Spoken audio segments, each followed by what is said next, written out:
नमस्कार फ्रेंड्स, स्वागत है आपका हमारे YouTube चैनल जीकेएस क्लासेस में।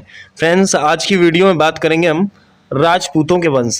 तो राजपूतों के वंश के अंतर्गत जितने भी वंश आते हैं वो सारे इस वीडियो में आपको कवर कराए जाएंगे। ठीक है, जैसे चौहान वंश है, चेदी वंश है, प्रतिहार वंश है। ठीक है फ्रेंड्स, तो देखिएगा हम कौन से वंश इसमें क्लियर करने वाले हैं। ठीक है, तो फ्रेंड्स गौर कीजिएगा। सबसे पहले हम बात करेंगे गुर्जर प्रतिहार वंश की, फिर बात करेंगे गहड़वाल वंश की, फिर बात करेंगे चौहान या चहमान वंश की। ठीक है, फिर बात करेंगे परमार वंश की, फिर बात करेंगे चंदेल वंश की, फिर बात करेंगे सोलंकी वंश की, फिर बात करेंगे चेदी वंश की। ठीक है फ्रेंड्स, तो ये राजपूतों के वंश के अंतर्गत इतने वंश आते हैं।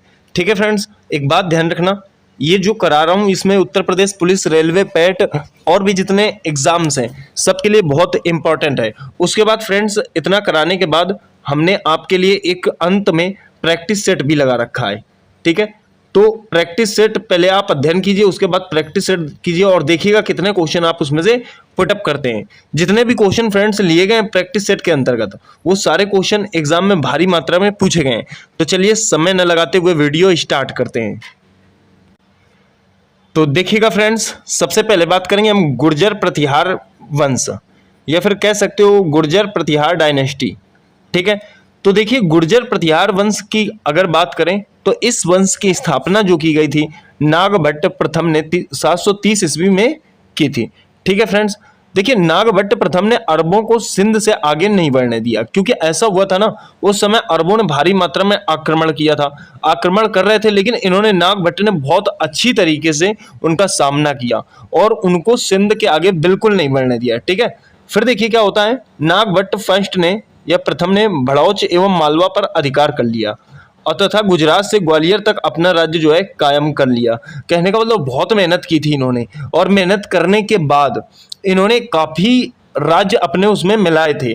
ठीक है, इस वंश के शासक वत्सराज ने कन्नौज नरेश इंद्रायुद्ध एवं पाल नरेश धर्मपाल को पराजित कर दिया और पराजित करने के बाद उनका शासन क्षेत्र था वो अपने क्षेत्र में मिला लिया था। ठीक है, इस वंश के शासक नागभट्ट द्वितीय को राष्ट्रकूट सम्राट गोविंद तृतीय ने हराया था। ठीक है, नागभट्ट द्वितीय ने बंगाल के शासक धर्मपाल को मुंगेर या फिर कह सकते हो बिहार में हराया, वहां तक अपने शासन क्षेत्र को विस्तारित कर लिया। ठीक है, किसने? तो नागभट्ट द्वितीय ने। तो ये बात आपको ध्यान रखनी है। चलिए आगे देखते हैं। अगर क्वेश्चन करता है कि इस वंश का सबसे अधिक प्रभावी शासक कौन था, तो मिहिर भोज थे। ठीक है, उसने कन्नौज को अपनी राजधानी बनाई थी। ये क्वेश्चन कई बार रिपीट हो चुका है कि प्रतिहार वंश का सबसे प्रभावी शासक कौन थे, तो मिहिर भोज थे। ये बात आपको ध्यान रखनी है। ठीक है फ्रेंड्स, देखिए मिहिर भोज की बात करें तो वैष्णव धर्म के अनुयायी थे। उसने विष्णु के सम्मान में आदिवाराह की उपाधि धारण की थी। किसकी? आदिवाराह की उपाधि धारण की थी। ये क्वेश्चन रिपीट हुआ है कि किस शासक ने आदिवाराह की उपाधि धारण की थी, तो मिहिर भोज ने धारण की थी। वो किस धर्म का अनुयायी था, तो वैष्णव धर्म का अनुयायी था। देखिए आगे बात करें तो मिहिर भोज अपने पिता रामभद्र की हत्या कर शासक बने थे। ठीक है, इस कारण मिहिर भोज को इतिहास में प्रतिहारों में पितृहंता कहा गया है। एक बात और याद रखेंगे फ्रेंड्स, पितृहंता की बात आई है तो ये बात पीछे भी आ चुकी है आपके सामने, जब आपने एक साम्राज्य पढ़ा होगा जिसका नाम था मगध साम्राज्य। क्या नाम था? मगध साम्राज्य। तो मगध साम्राज्य में जो बिंबिसार थे, बिंबिसार की हत्या उनके पुत्र अजातशत्रु ने की थी, तो उसे भी पितृहंता का नाम दिया गया है। ये बात आपको याद रखनी है। ठीक है फ्रेंड्स, आगे देखिए अगर बात करेंगे अरब यात्री सुलेमान के अनुसार मिहिर भोज अरबों का स्वाभाविक शत्रु था। ठीक है, अरबों का स्वाभाविक शत्रु था। संस्कृत के प्रसिद्ध विद्वान राजशेखर इस वंश के शासक महेंद्र पाल के गुरु थे। अगर क्वेश्चन करता है कि महेंद्र पाल के गुरु कौन थे, तो राजशेखर थे। ठीक है, प्रतिहार वंश के अंतिम शासक की बात करें तो राजपाल थे। कौन थे फ्रेंड्स? राजपाल। ये क्वेश्चन पूछता है कि प्रतिहार वंश के अंतिम शासक कौन थे, तो राजपाल थे। आगे देखिए, चलिए आगे बात करते हैं फ्रेंड्स गहड़वाल वंश की। किसकी? गहड़वाल वंश, गहड़वाल डायनेस्टी। तो इसके अंतर्गत मैं बताना चाहता हूं जो गहड़वाल वंश था ये भारतीय उपमहाद्वीप की एक राजपूत शक्ति थी जिसने 11वीं और 12वीं शताब्दी, कब? तो ये बात है फ्रेंड्स 11वीं और 12वीं शताब्दी की बात है। ठीक है, उसके दौरान उत्तर प्रदेश और बिहार, तो यूपी और बिहार में इन्होंने अपना काम किया। तो उत्तर प्रदेश और बिहार के वर्तमान भारतीय राज्यों के कुछ हिस्सों पर शासन किया था। ठीक है, उनकी राजधानी वाराणसी में स्थित थी। तो ये बात आपको याद रखना है। जिसे फ्रेंड्स अगर वहां बात करें तो उस अवधि में एक शब्द बताता हूं मैं आपको, जिसको बोला जाता था कान्यभुज। क्या? कान्य कुब्ज। तो ये शब्द याद रखना। अब क्वेश्चन करता है ये कान्य कुब्ज, क्या आपके मन में ये सवाल आ रहा होगा? तो कान्य कुब्ज जो है आज उसे हम कन्नौज के नाम से जानते हैं। तो क्वेश्चन ये भी ध्यान रखना, कान्य कुब्ज जो है किसका नाम था? तो कन्नौज का प्राचीन नाम था। ठीक है, चलिए आगे बात करेंगे। तो देखिए मैंने आपको बताया गहरवाल वंश। तो चंद्रदेव गहरवार नामक एक व्यक्ति ने 1880 से 85 ईस्वी के दौरान कन्नौज पर अधिकार कर लिया और इस वंश का शासक जो है स्थापित कर दिया। फिर क्या होता है, गहरवाल अनुश्रुतियों में इन्हें ययाति का वंशज बताया जाता है। अगर क्वेश्चन पूछता है कि गहरवाल वंश किस वंशज से थे, तो ययाति वंश के वंशज थे। ठीक है, चंद्रदेव ने स्वयं को महाराजाधिराज की उपाधि से भी विभूषित किया। अब महाराजा की उपाधि से विभूषित करने का कारण क्या था, यह भी समझ लीजिए। तो क्या हुआ था कि जब मैंने बताया आपको चंद्रदेव ने कलचुरी के पतन के बाद जो है संपूर्ण कलचुरी प्रतिहार शासक के ही उसमें आता था। ठीक है, तो उनको हराने के बाद ये उपाधि धारण की थी। देखिए चंद्रदेव के राज्य में आधुनिक उत्तर प्रदेश की लगभग समस्त भूमि शामिल थी। ठीक है, उसके राज्य की पूर्वी सीमा गया एक विस्तृत था। ठीक है, तो सीमा जो है गया तक विस्तृत थी। गया आप जानते हैं। ठीक है, तो जो उत्तर पूर्वी सीमा गया तक फैला हुआ था ये। ठीक है फ्रेंड्स, देखिए फ्रेंड्स एक बात बताना चाहता हूं, इस वंश का सबसे अधिक प्रभावशाली शासक जो था गोविंद चंद्र था। ठीक है, कौन था? गोविंद चंद्र। तो देखिए गोविंद, अगर मैं शासक की बात करूं तो फ्रेंड्स पहले तो आए आपके गोविंद चंद्र।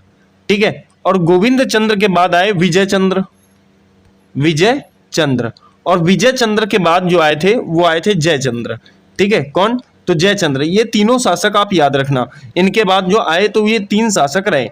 ठीक है, 3 शासक रहे। आपको एक बात बताई मैंने आपको कि जो चंद्रदेव थे, चंद्रदेव के बाद आए गोविंद चंद्र के बाद आए विजय चंद्र और विजय चंद्र के बाद आए जयचंद्र।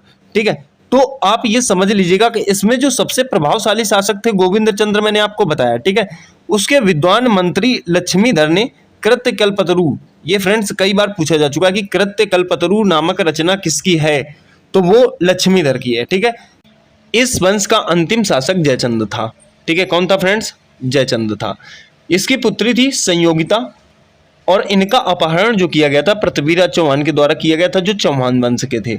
ठीक है, अब होता क्या है कि संयोगिता और पृथ्वीराज चौहान आपस में प्रेम करने लगते हैं और उधर जो है पृथ्वीराज चौहान और जयचंद की अच्छी खासी मित्रता थी, लेकिन वो ये नहीं चाहते थे कि संयोगिता उनसे शादी करे या उनसे प्रेम करे। अंततः ये जब उसे उठा ले जाते हैं, कहते हैं कि भाई ऐसा एक मूर्ति बनाई गई थी जब इन्होंने स्वयंवर रचवाया था जयचंद ने, और उस मूर्ति में जो है पृथ्वीराज चौहान को मूर्ति के रूप में तैयार करवाया गया था। उसी मूर्ति में संयोगिता हार डाल देती हैं। हार डालने के बाद वो उन्हें अपना पति स्वीकार कर लेती हैं। फिर पृथ्वीराज चौहान आते हैं और संयोगिता को उठा ले जाते हैं। इस सबसे आहत होकर मोहम्मद गौरी का साथ दे देते हैं जयचंद। और जयचंद को ये सोचना चाहिए कि पृथ्वीराज चौहान ने मोहम्मद गौरी को न जाने कितनी बार दौड़ाया यहां से। ठीक है ना, लेकिन वो क्या करता है, वो शासन के लालच में आके जयचंद मोहम्मद गौरी का साथ दे देता है। ठीक है, जिसके वजह से आगे एक युद्ध होता है जिसको बोला गया था चंदावर का युद्ध। ठीक है, तो वो मोहम्मद गौरी और जयचंद के बीच होता है। तो यहां पर समझिएगा, मोहम्मद गौरी ने 1194 ईस्वी में चंदावर के युद्ध में जयचंद को मारकर इस वंश के शासन का अंत कर दिया। ठीक है फ्रेंड्स, आगे देखेंगे। फ्रेंड्स चौहान वंश, किसकी? चौहान या फिर चहमान वंश कह सकते हो आप इसे। तो फ्रेंड्स इस वंश का उदय कहां से हुआ है? शाकंभरी, या फिर आप ऐसा कह सकते हो सांभर अजमेर के आसपास में हुआ था। इस वंश का सर्वप्रथम लेख जो मिला विक्रम संवत 1030 से 973 ईस्वी का दुर्लभ हर्ष लेख इसमें वर्णित किया गया है। ठीक है, तो कह सकते हैं आप इस वंश के गुवक प्रथम तक वंशावली दी गई है। ठीक है, तो ये बात आपको ध्यान रखना है। देखिए बिजौलिया शिलालेख के अंदर अगर बात करूं, उसके अनुसार अगर बात करूं, तो इस वंश की जो स्थापना की गई थी वासुदेव ने की थी। फ्रेंड्स ऐसे ही क्वेश्चन आपसे एग्जाम में पूछता है कि चौहान वंश की स्थापना किसने की थी, ठीक है, तो वासुदेव ने की थी। ठीक है, चहमानों की शक्ति का विशेष विकास अर्णो राज्य के पुत्र चतुर्भुज विग्रहराज बीसलदेव के काल में हुआ था। एक बात और बताना चाहता हूं फ्रेंड्स कि इसमें अन्य शासक भी बीच में आए थे, जैसे अजयराज प्रथम आया। कौन आया? अजयराज प्रथम। ठीक है, अजयराज प्रथम आए, पर उन्होंने कुछ खास काम नहीं किया। ठीक है, सांभर कस्बे वगैरह बसाए थे, अजमेरू दुर्ग की स्थापना की थी। फिर उनके पुत्र आते हैं फ्रेंड्स, वत्सराज आते हैं। ठीक है, फिर उनके पुत्र कौन हुए? वत्सराज। किसके? तो अजयराज प्रथम के पुत्र हुए वत्सराज। वत्सराज आए, फिर वत्सराज के पुत्र आए जिनका नाम था गुहक प्रथम। तो उन्होंने भी इतना बड़ा काम नहीं किया कि आपको बताया जा सके। ठीक है, फिर गुहक प्रथम के बाद आए उनके ही वंशज थे एक। ठीक है, या फिर आप कह सकते हो सिंहराज के पुत्र थे, तो विग्रहराज द्वितीय आए। ठीक है, तो इतना इंपॉर्टेंट डाटा नहीं है, वो गौर करेंगे आगे। तो देखिए बता रहा था विग्रहराज चतुर्थ, ठीक है, ने प्रसिद्ध नाटक हरकेल की रचना की। किसकी रचना की? प्रसिद्ध नाटक हरिकेल की रचना की थी। ठीक है, अब देखिए विग्रहराज चतुर्थ की बात करें तो इनके राज कवि कौन थे? तो सोमदेव। ठीक है, कौन? तो सोमदेव ने प्रसिद्ध नाटक ललित विग्रहराज की रचना की है। ये क्वेश्चन पूछा गया था फ्रेंड्स। अगर विग्रहराज के बारे में बताऊं मैं आपको, तो विग्रह राज्य के बारे में समझ लीजिएगा थोड़ा सा। इन्होंने दिल्ली, पंजाब, हिसार आदि पर अपना अच्छा खासा कब्जा किया, और दिल्ली के तोमर शासक, किसे फ्रेंड्स? दिल्ली के एक शासक थे तोमर शासक। तोमर शासक को पराजित करके इन्होंने दिल्ली पर कब्जा कर लिया। विग्रह राज्य विद्वानों के आश्रयदाता माने जाते हैं। ठीक है, उन्होंने हरिकेल नामक संस्कृत नाटक की रचना भी की थी। ठीक है, ये मैंने आपको यहां भी बता रखा है, तो गौर करेंगे फ्रेंड्स इस बात पे। ठीक है, आगे बात करेंगे। इस वंश का अंतिम एवं सबसे प्रसिद्ध शासक सोमेश्वर का पुत्र पृथ्वीराज तृतीय था। ठीक है, इतिहास में पृथ्वीराज चौहान के नाम से प्रसिद्ध था। तो ये बात आपको ध्यान रखनी है। अगर बात करें पृथ्वीराज तृतीय के बारे में, तो इनके राज कवि जो थे चंद्रबरदाई थे। इन्होंने अपने प्रसिद्ध ग्रंथ पृथ्वीराज रासो की रचना की। और एक बात ध्यान रखना, 1193 ईस्वी में मोहम्मद गौरी ने तराइन की दूसरी लड़ाई में पृथ्वीराज तृतीय को हराकर इस वंश के शासन का अंत कर दिया। फ्रेंड्स, पृथ्वीराज चौहान का अपना एक बहुत बड़ा इतिहास है। ठीक है, जिसके बारे में मैंने चर्चा भी की है, जहां पर युद्ध के बारे में मैंने बताया है। ठीक है, तो बहुत बड़ा इतिहास है पृथ्वीराज चौहान का। पीछे भी मैंने चर्चा की संयोगिता और जयचंद के बारे में, तो वहां पर भी उनका एक अहम रोल था। ठीक है, देखिए फ्रेंड्स, बात करेंगे परमार वंश की। किसकी बात करेंगे? परमार वंश की। तो जैसे परमार वंश की बात करेंगे तो 10वीं शताब्दी के आरंभ में जब प्रतिहारों का आधिपत्य तो मालवा पर से समाप्त हो गया। ठीक है, कहां से? मालवा से जब प्रतिहारों का आधिपत्य समाप्त हो जाता है तो परमार वंश का उदय होता है। ठीक है, इस वंश का प्रथम स्वतंत्र शासक जो था वो श्रीहर्ष था। कौन था? श्रीहर्ष। इस वंश की स्थापना किसने की? तो उपेंद्र राज ने की थी, तथा धारा नगरी को अपनी राजधानी इन्होंने बनाई थी। ये क्वेश्चन कई बार पूछा जा चुका है कि उपेंद्र राज ने अपनी राजधानी कहाँ बनाई थी? तो धारा नगरी में बनाई थी। ठीक है, किस वंश के शासक हैं? तो परमार वंश के शासक हैं।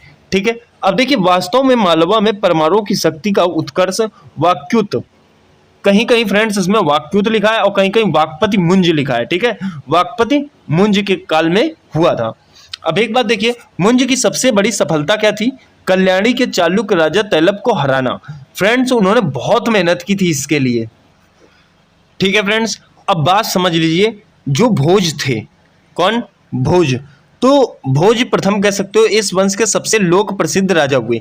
एक बात और बताना चाहता हूं फ्रेंड्स, इसमें जो अन्य शासक थे जैसे उपेंद्र, वैरी सिंह, सियक, वाकपति वैरी सिंह द्वितीय, सियक द्वितीय, वाकपति राज, सिंधुराज और भी ऐसे शासक थे, लेकिन इतना बड़ा काम नहीं किया गया था जिससे क्वेश्चन पुटअप होते।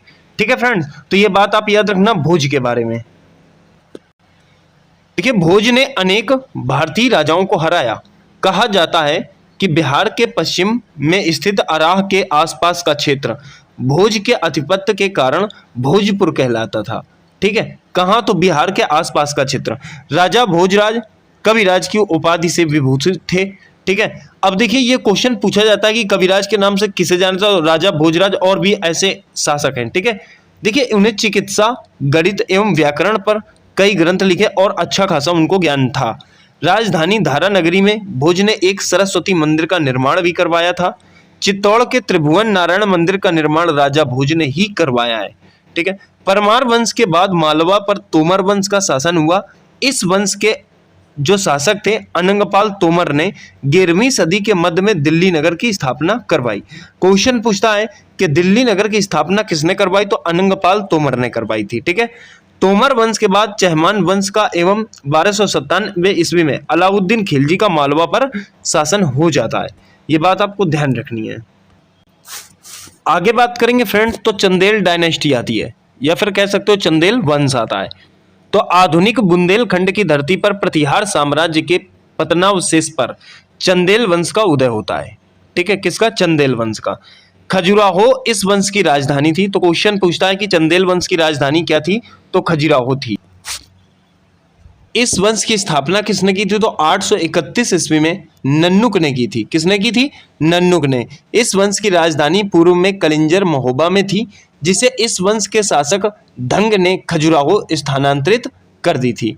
नन्नुक के पौत्रों की बात करें तो जय सिंह एवं जेजा के कारण चंदेलों के राज्य क्षेत्र का नाम जेजाक भुक्ति पड़ा। ठीक है। शासक हर्षदेव के समय से चंदेलों की शक्ति में भारी वृद्धि हुई। ठीक है। हर्षदेव के पुत्र यशोवर्मन को इस वंश का प्रथम स्वतंत्र शासक होने का श्रेय प्राप्त होता है। ठीक है। उसने स्वयं को प्रतिहार साम्राज्य को से स्वतंत्र अलग किया था या फिर स्वतंत्र किया था। यह बात आपको ध्यान रखनी है। देखिए, अगर बात करें तो विश्वनाथ, जिन्ननाथ एवं वैद्यनाथ मंदिरों का निर्माण इस वंश के शासक धंग ने करवाया था, जो काफी एग्जाम के लिए इंपॉर्टेंट है। अब देखिए, बात कीजिएगा, यशोवर्मन ने खजुराहो में एक विष्णु मंदिर की स्थापना की। किसने? यशोवर्मन ने। क्वेश्चन पूछता है कि खजुराहो में विष्णु मंदिर का निर्माण किसने करवाया था, तो यशोवर्मन ने करवाया। इस वंश के शासक विद्याधर ने महमूद गजनी का सफलतापूर्वक विरोध किया था या प्रतिरोध किया था। चंदेल शासक कीर्तिवर्मन द्वारा महोबा के समीप कीर्ति सागर नामक का एक जलाशय भी बनवाया गया। ठीक है। कीर्तिवर्मन के दरबारी कवि कृष्ण मिश्र ने प्रबोध चंद्रोदय नामक एक प्रसिद्ध कृति की रचना की थी। चंदेल शासक परमर्दिदेव के दरबार में आला उदल नामक 2 वीर सेनानायक रहा करते थे। ठीक है फ्रेंड्स, ये क्वेश्चन कई बार रिपीटेड है कि आला उदल किस के दरबार में रहते थे या किस शासक के दरबार में रहते थे, तो याद रखेंगे वो परमर्दिदेव के दरबार में रहते थे।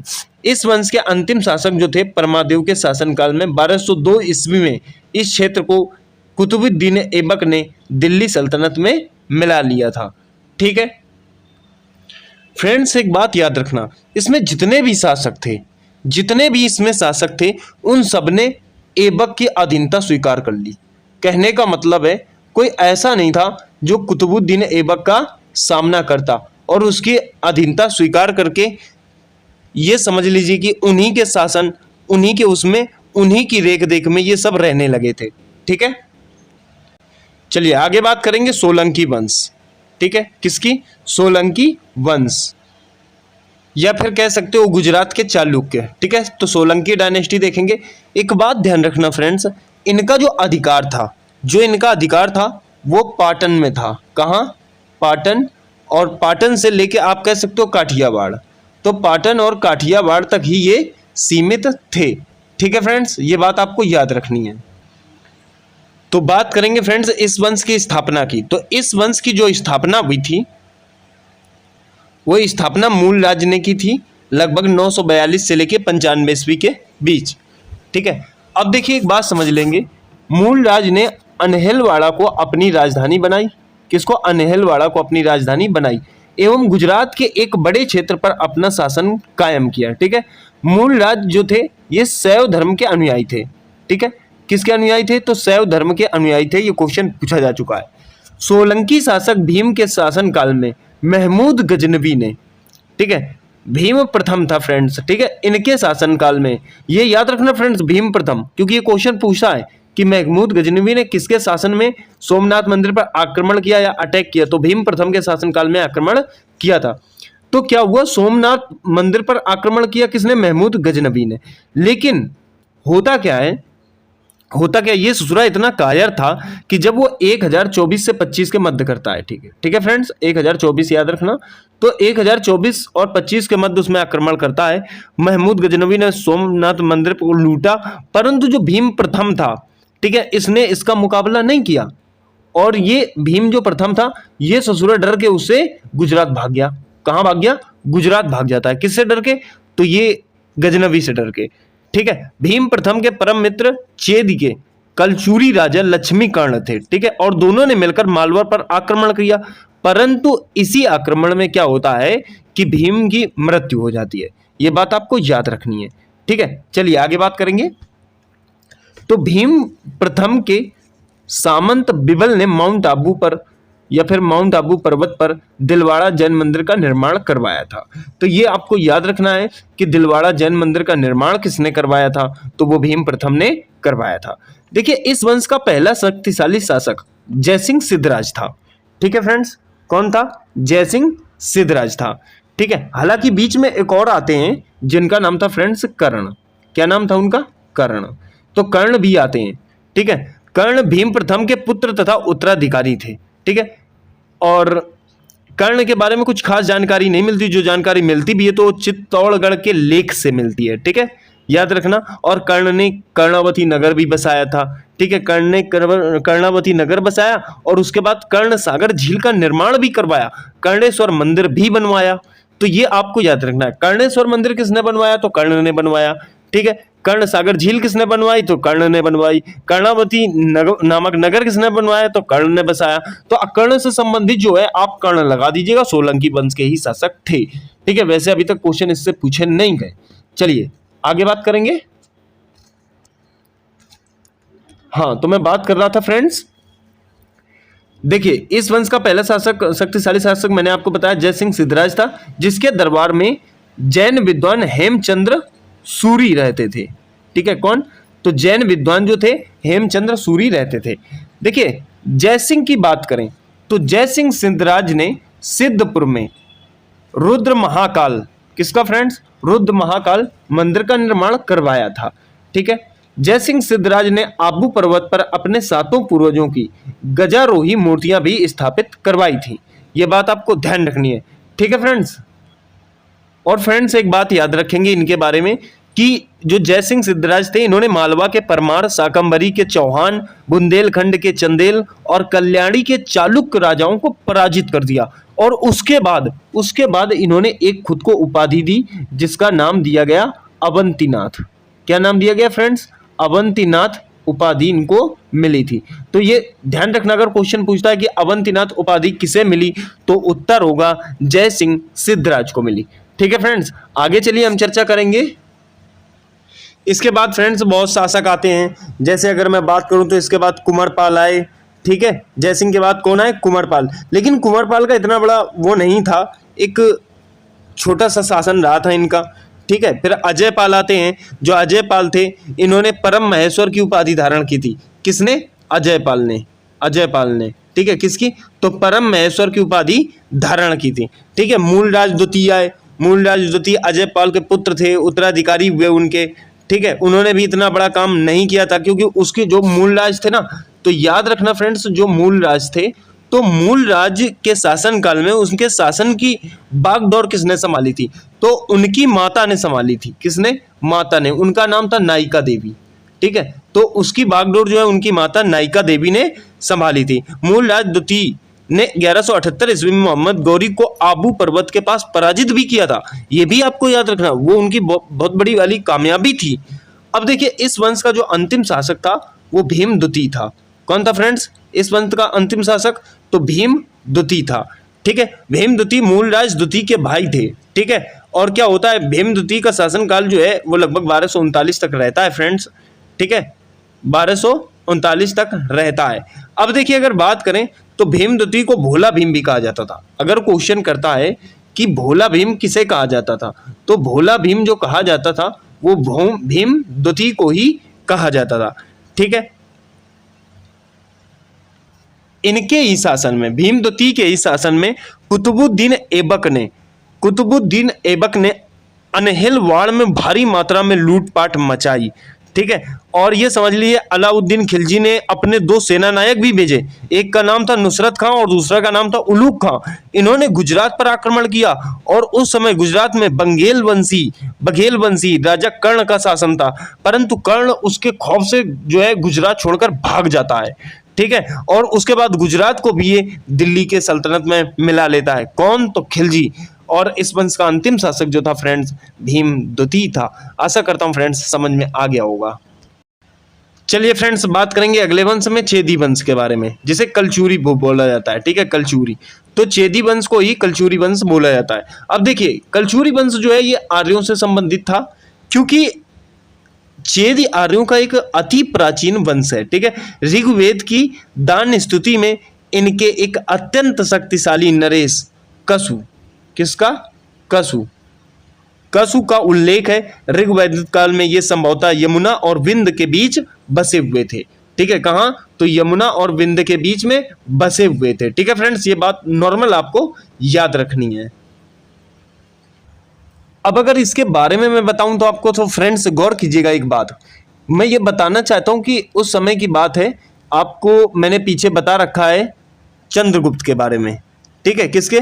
चंद्रगुप्त मौर्य। सम्राट अशोक ने भीषण युद्ध के बाद कलिंग को जीतकर अपने साम्राज्य में सम्मिलित कर लिया था, ठीक है। ऐसा माना जाता है कि अशोक के निर्बल उत्तराधिकारी कलिंग पर अधिकार नहीं रख पाए और उनकी मृत्यु के बाद जो है वो राज्य पुनः स्वतंत्र हो गया, ठीक है। और कुछ शताब्दियों के पूर्व में ही कलिंग भारत का एक अत्यंत शक्तिशाली राज्य बना और यहाँ पर चेदी वंश के महामेघवाहन कुल को शासन करता हुआ पाया जाता है, ठीक है। ऐसा यहां पर बताया गया फ्रेंड्स। अब देखिए अगर बात करें इसकी स्थापना के बारे में, तो कोक्कल नामक एक व्यक्ति ने, किसने? कोक्कल नामक एक व्यक्ति ने इस वंश की स्थापना की तथा त्रिपुरी को अपनी राजधानी बनाया। इस वंश के एक शक्तिशाली शासक गांगेय ने विक्रमादित्य की उपाधि धारण की थी, ठीक है फ्रेंड्स। किसने? तो गांगेय देव ने विक्रमादित्य की उपाधि धारण की। इस वंश के सबसे महान शासक कर्णदेव ने कलिंग पर विजय प्राप्त करके त्रिकलिंगाधिपति की उपाधि धारण की थी, ठीक है। प्रसिद्ध साहित्यकार राजशेखर कलचुरियों के दरबार के रत्न थे, ठीक है फ्रेंड्स। तो ठीक है फ्रेंड्स, मैंने यहां तक आपको कंप्लीट करवा दिया। इतने ही वंशों की डिटेल मैंने आपको ऊपर दी थी। यदि आपने वीडियो को हमारे ढंग से सुना है और देखा है तो फ्रेंड्स आइए लगाते हैं एक छोटा सा प्रैक्टिस सेट। तो देखिएगा फ्रेंड्स, पहला क्वेश्चन है आपके सामने। चंदावर का युद्ध 1194 ईस्वी में किसके मध्य हुआ, ठीक है। तो क्वेश्चन नंबर 1 में ऑप्शन है आपके सामने, भीम तथा मोहम्मद गौरी के बीच, जयचंद्र एवं गौरी के बीच, पृथ्वीराज एवं गौरी के बीच, या इनमें से कोई नहीं। तो जो उत्तर होगा फ्रेंड्स वो होगा आपका जयचंद्र एवं गौरी के बीच हुआ था। कहने का मतलब ऑप्शन आपका बी सही हो जाएगा, ठीक है फ्रेंड्स। अगला क्वेश्चन देखिएगा, क्वेश्चन नंबर 2, कर्पूर मंजरी नाटक के रचयिता राजशेखर को किस प्रतिहार शासक ने संरक्षण दिया? ऑप्शन है महेंद्रपाल ने, मेहरभोज ने, नागभट्ट प्रथम ने, या नागभट्ट द्वितीय ने। तो इसका जो आंसर हो जाएगा वो हो जाएगा महेंद्रपाल प्रथम ने। ऑप्शन ए सही हो जाएगा। अगला क्वेश्चन देखिए, अगला क्वेश्चन, क्वेश्चन नंबर 3, उस शासक का नाम क्या है जिसने विजय स्तंभ का निर्माण कराया था? ऑप्शन है राणा रतन सिंह, राणा हमीर, राणा कुंभा, या राणा सांगा। तो फ्रेंड्स इसका जो उत्तर हो जाएगा क्वेश्चन नंबर 3 का वो हो जाएगा राणा कुंभा। ऑप्शन सी सही हो जाएगा। कहने का मतलब है विजय स्तंभ का निर्माण राणा कुंभा ने करवाया था।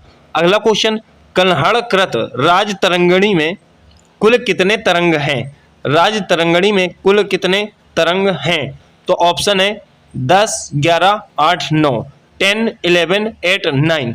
तो क्वेश्चन नंबर 4 का आंसर हो जाएगा 8। कहने का मतलब ऑप्शन आपका सी सही हो जाएगा। कौन सा? सी सही हो जाएगा, ठीक है फ्रेंड्स, ध्यान रखिएगा। अगला क्वेश्चन देखिए, क्वेश्चन नंबर 5 क्या कहना चाहता है आपसे? निम्नलिखित में से भारत पर पहली बार आक्रमण करने वाला कौन था? ऑप्शन है अरब, तुर्क, अफगान, या मंगोल। तो क्वेश्चन नंबर 5 का जो आंसर हो जाएगा अरब, ठीक है। किसने आक्रमण किया? अरबों ने आक्रमण किया। अगला क्वेश्चन, क्वेश्चन नंबर 6, गुर्जर प्रतिहार के उज्जैनी शाखा का संस्थापक कौन था? ऑप्शन है मिहिरभोज, नागभट्ट द्वितीय, हरिश्चंद्र, या नागभट्ट प्रथम। तो इसका आंसर हो जाएगा नागभट्ट प्रथम, ऑप्शन डी सही हो जाएगा। अगला क्वेश्चन, क्वेश्चन नंबर 7, सोमनाथ के मंदिर पर 1025 ईस्वी में महमूद गजनबी के आक्रमण के समय गुजरात का शासक कौन था? ऑप्शन है भीमदेव सेकंड, भीमदेव प्रथम, मूलराज प्रथम, या इनमें से कोई नहीं। तो क्वेश्चन नंबर 7 का जो आंसर हो जाएगा भीमदेव प्रथम, ऑप्शन बी सही हो जाएगा। अगला क्वेश्चन 8, कौन सुमेलित नहीं है? फ्रेंड्स, इसमें मिलान वाले दिए गए हैं और इसमें से एक सुमेलित नहीं है, 3 सुमेलित हैं। तो क्वेश्चन नंबर 8 देखिएगा, गढ़वाल का संबंध चंद्रदेव से था, राष्ट्रकूट का संबंध विजयल से था, या फिर चंदेल का संबंध नन्नुक चंदेल से था, या कलचुरी का संबंध कोकल फर्स्ट से था। तो 8 का जो आंसर हो जाएगा राष्ट्रकूट का संबंध जो था विजयालय से था। ठीक है, राष्ट्रकूट का संबंध विजयालय, ऑप्शन बी सही हो जाएगा। अगला क्वेश्चन नंबर 9, पाल वंश के पतन के बाद बंगाल का राजनीतिक नेतृत्व प्रदान किया गया। ठीक है, ऑप्शन है सरकी सुल्तानों ने, खलजी ने, सेन वंश ने, इनमें से कोई नहीं। तो क्वेश्चन नंबर 9 का जो आंसर हो जाएगा वो हो जाएगा सेन वंश ने, ऑप्शन सी सही हो जाएगा। क्वेश्चन नंबर 10, किस प्रतिहार शासक ने आदिवराह की उपाधि धारण की? मैंने पीछे बताया था फ्रेंड्स, ऑप्शन है देखिए नागभट्ट द्वितीय ने, मिहिर भोज ने, नागभट्ट प्रथम ने, या इनमें से कोई नहीं। तो क्वेश्चन नंबर 10 का जो आंसर हो जाएगा वो हो जाएगा मिहिर भोज, ऑप्शन बी सही हो जाएगा, ऑप्शन बी सही हो जाएगा। अगला क्वेश्चन, क्वेश्चन नंबर 11, राष्ट्रकूट वंश की राजधानी थी? ऑप्शन है दिल्ली, पाटलिपुत्र, मालखंड या मान्यखेत, या फिर कन्नौज। तो फ्रेंड्स 11 का जो आंसर हो जाएगा वो हो जाएगा मालखंड या मालखेत। ठीक है, क्वेश्चन नंबर 12, किसने सोमपुर महाविहार का निर्माण कराया था? किसने सोमपुर महाविहार का निर्माण कराया था? तो इसमें देखिएगा ऑप्शन है धर्मपाल, विजयसेन, कुमारगुप्त, हर्ष। तो क्वेश्चन नंबर 12 का जो आंसर हो जाएगा वो हो जाएगा धर्मपाल, ऑप्शन ए सही हो जाएगा। अगला क्वेश्चन, क्वेश्चन नंबर 13, पाल वंश का संस्थापक कौन था? ऑप्शन है धर्मपाल, देवपाल, गोपाल, इनमें से कोई नहीं। तो क्वेश्चन नंबर 13 का जो आंसर होगा वो होगा गोपाल, पाल वंश के शासक गोपाल थे। अगला क्वेश्चन, किस शासक ने कलिंजर के अजय दुर्ग का निर्माण करवाया? किस शासक ने कलिंजर के अजय दुर्ग का निर्माण करवाया? तो ऑप्शन है धंगदेव, गंडदेव, नन्नुक चंदेल, यशोवर्मन। तो क्वेश्चन नंबर 14 का जो आंसर हो जाएगा वो हो जाएगा धंगदेव, ऑप्शन ए। अगला क्वेश्चन, क्वेश्चन नंबर 15, निम्नलिखित शहरों में से किसमें लिंगराज मंदिर अवस्थित है? ऑप्शन है कोलकाता, श्रवणबेलगोला, भुवनेश्वर, बीजापुर। तो क्वेश्चन नंबर 15 का जो आंसर हो जाएगा वो हो जाएगा भुवनेश्वर, ऑप्शन सी सही हो जाएगा। क्वेश्चन नंबर 16, किस पर स्वामित्व के लिए पाल, प्रतिहार व राष्ट्रकूट के बीच त्रिपक्षीय संघर्ष हुआ? ठीक है, ऑप्शन है कन्नौज, दिल्ली, पाटलिपुत्र, इनमें से कोई नहीं। तो क्वेश्चन नंबर 16 याद रखना फ्रेंड्स, कन्नौज। ठीक है, एक बात याद रखिए फ्रेंड्स, ये थोड़ा सा ऑप्शन गड़बड़ हो गए हैं, यहाँ पर ABCD आएंगे। ठीक है, तो ए सही हो जाएगा। अगला क्वेश्चन, क्वेश्चन नंबर 17, निम्नलिखित में से कौन कविराज के नाम से विख्यात था?